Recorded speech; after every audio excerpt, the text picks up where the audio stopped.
So it's my senior year in college. It's dark and stormy night. Well, of course it was dark, it was nighttime, and there was a snowstorm outside. I remember it so vividly because I'm in the UVM athletic complex and gym, sitting on an old Cybex recumbent bike, bawling my eyes out. And I'm so upset with myself because I just cannot force myself to do one more damn cardio session on this stupid exercise bike. Hell, I can't even make myself turn the pedals on the lowest level of resistance no matter how hard I try. Now you might think that this point of hitting an emotional rock bottom would kind of clue me in and think it through my thick skull that, you know what, Matt, maybe this whole approach to exercise that you're doing isn't exactly the best or the healthiest way to go about it. But oh no, this was actually par for the course, because ever since I started working out around the age of 13 or so, up until I would say my late 30s, my whole approach to exercise was all about trying to induce as much struggle, stress, and hardship in my life as humanly possible.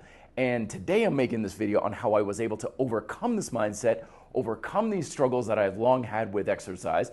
And this pairs with my second video, or the first video I made, where I overcame my struggles with disordered eating habits and diets and stuff. The video's up there if you want to check it out. But how I was able to basically take all the struggle out of my life when it came to exercise, get to a much healthier place with it. So the whole journey started roughly, like I said, I started working out when I was 13, 14 years old or so.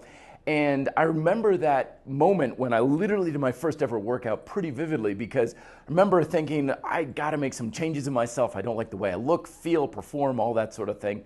So I thought to myself, well, what's the big deal of like trying to do some push-ups? And so I kind of did some half-hearted push-ups. I'm sure they were basically crap.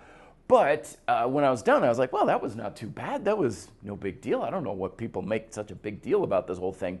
But then all the negative voices started coming in. The little devil pops up on my shoulder and is like, what are you doing? Like, you have no business trying to become stronger and more muscular and healthier and stuff. You're just a lowlife. You're a loser. You suck at everything you do. You're going to suck at this and you're going to fail at this. So at that moment, I made the decision, which wasn't the best decision in my life, which was, well, fine. In order to do this, I am going to make fitness work for me, and I'm willing to sacrifice anything to make that happen. My entire strategy about exercise is to just push my mind, body, and lifestyle to the absolute limit as much and as often as I possibly can. And that's basically what I did for the next 20 years. So my training career went through many different phases. At first, it was basic little calisthenic stuff. I was doing lots of different push-ups and sit-ups and stuff. I was going running every day. I had no idea what I was doing. I had no access to any equipment whatsoever or gyms and stuff, living in Vermont at the time, and I had no information either. This was before the internet. So basically I was just kind of going off of whatever made me work hard. It's like, well, is that going to make you work hard and make your body suffer? Yeah, okay, then that's the way it's going to be for me. So I did that, and then I got into more serious Taekwondo training, and then in college I got into bike racing, and in every single one of these phases that I did, the strategy was always the same. Find something new to do, something that can push myself or my body to its absolute limit, and just do that as much as I can until I'm on the cusp of breaking, mentally, emotionally, like when I was crying in the gym, or physically when I was suffering all sorts of injuries. Because I fell for the old idea that the reason why exercise changes the body is because it induces stress. The more stressed out I become, the better it's supposedly going to be working.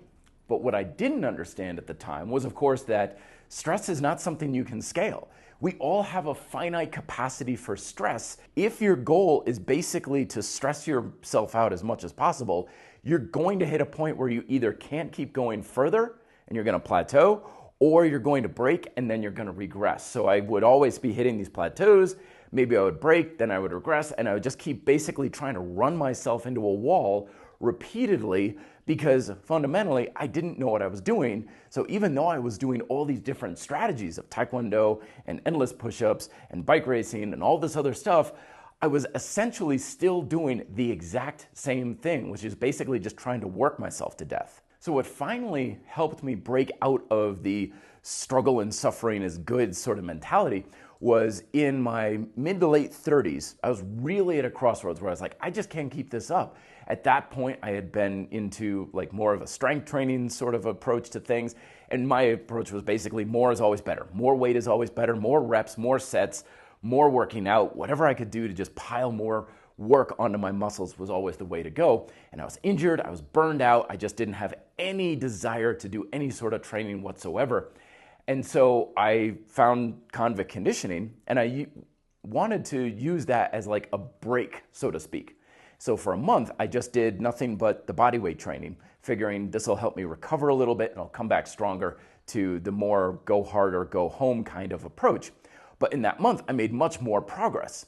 And I'd love to credit it to convict conditioning. I'd love to say it was because of calisthenics, but actually had nothing to do with that stuff at all. It's because for the first time in my training career, my strategy was, instead of trying to do things just always harder and more stressful, of saying, well, how do you actually just train better? The true reason why exercise works isn't because of stress. It's because you create a stimulus. And by recognizing that, I went on a different path. The strategy was no longer, can I push myself to the limit? It's, can I just do this a little bit better? And here's the real crux of it, is in order to give yourself the best chance of doing things better, you have to manage that stress and minimize it as much as possible. Because I could jump on that pull-up bar and be pushing myself as hard as I can every single day, but it's really hard to create a productive stimulus when you're tired, exhausted, and burned out all the time. But when you give yourself more rest, when you give yourself more food and sleep and all the abilities to recover so that you can come back to the pull-up bar or whatever exercise fresher and feeling even better than before, that increases your chance of creating that productive stimulus much more times over, and therefore making your training more effective to get the results you want. So it is kind of crazy. Like, it took me over 20 years just to realize what I've told you in this quick little video that I made. But I'm telling you, when we reframe the purpose of our training, of instead of pushing ourselves to the limit, of teaching and educating ourselves to do things better, everything changes. And it's not only a lot easier on mind, body, and lifestyle, but it's also a heck of a lot easier to make progress and get the results that you want. So there you go. There's my little struggles with exercise and stuff. I glossed over a lot of the nitty-gritty details, but I think that got the gist there. But let me know if you have questions and further inputs here, or if you've got any struggles that I can help you with down below in the comments. Thank you very much for watching. Be fit and live free.